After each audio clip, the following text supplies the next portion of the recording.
There was a time when you dreamed bigger than this, bigger than the life you're living right now. You didn't question it. You didn't overthink it. You just believed. Believed that one day you would become something more, do something meaningful, live a life that felt like yours. But somewhere along the way, something changed.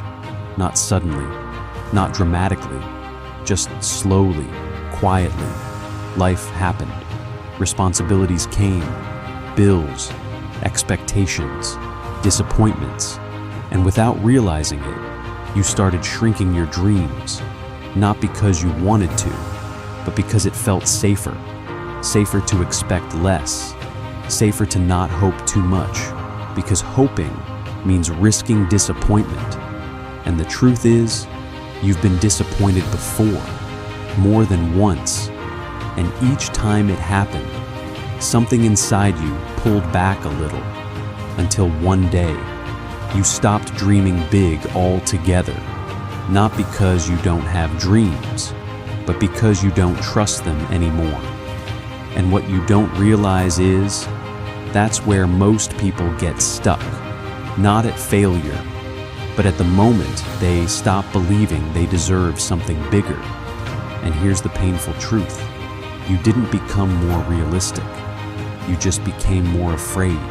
Afraid of trying again. Afraid of failing again. Afraid of proving to yourself that maybe you're not enough. And your mind, it's trying to protect you. It tells you to be practical, to be realistic, to not aim too high. But what it's really doing is keeping you in a place where you won't get hurt again. And this is where it gets dangerous, because the longer you stay there, the more normal it feels. The more you convince yourself that this is just how life is supposed to be. You wake up, do what you have to do, survive, repeat, and slowly, that quiet voice inside you, the one that used to dream, starts fading.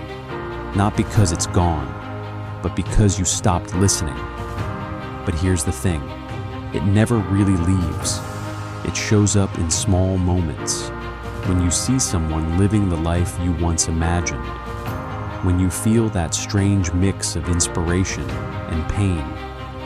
When you catch yourself thinking, that could have been me, and you quickly shut it down because it's uncomfortable.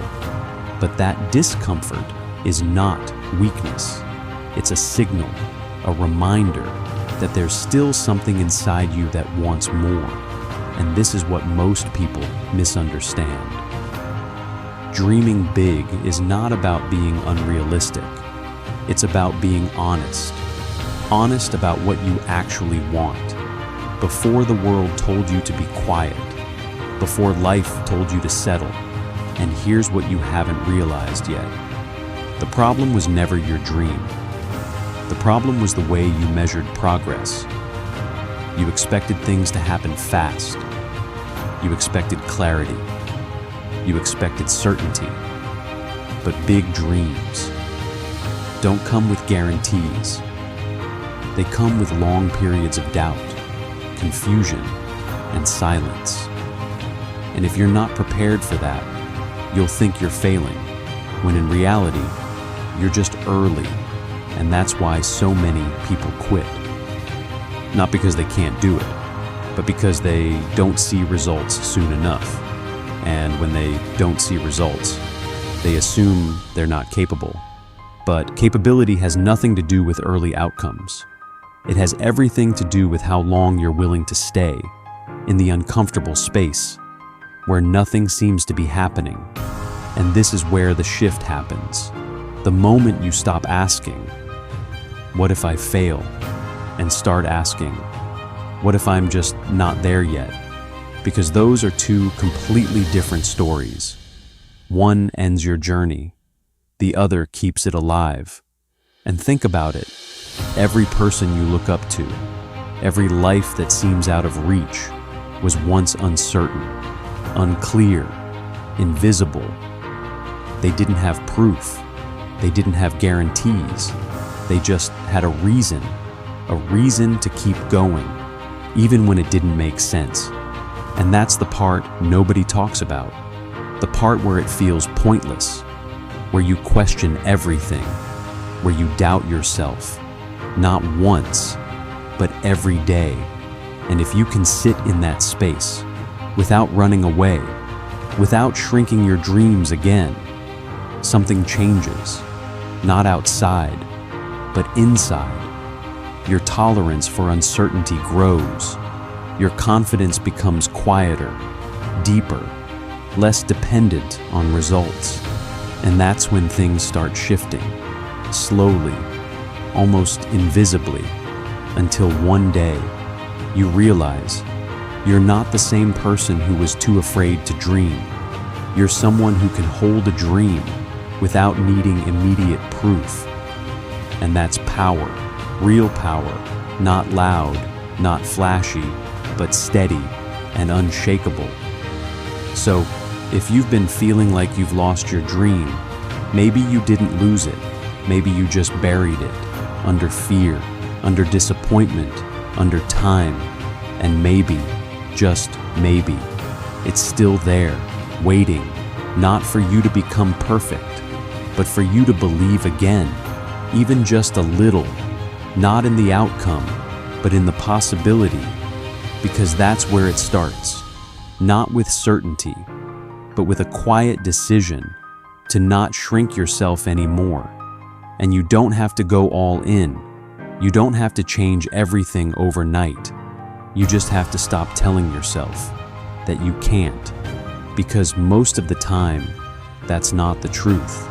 That's just fear, dressed as logic. And if this resonates with you, if you feel like a part of you has been holding back, you don't have to explain it. You don't have to justify it. Just acknowledge it. And maybe take one small step.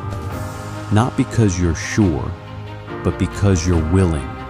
And if this video speaks to you, you can leave a comment, just to remind yourself that you're not alone in this. And if you know someone who stopped dreaming like you once did, you can share this with them.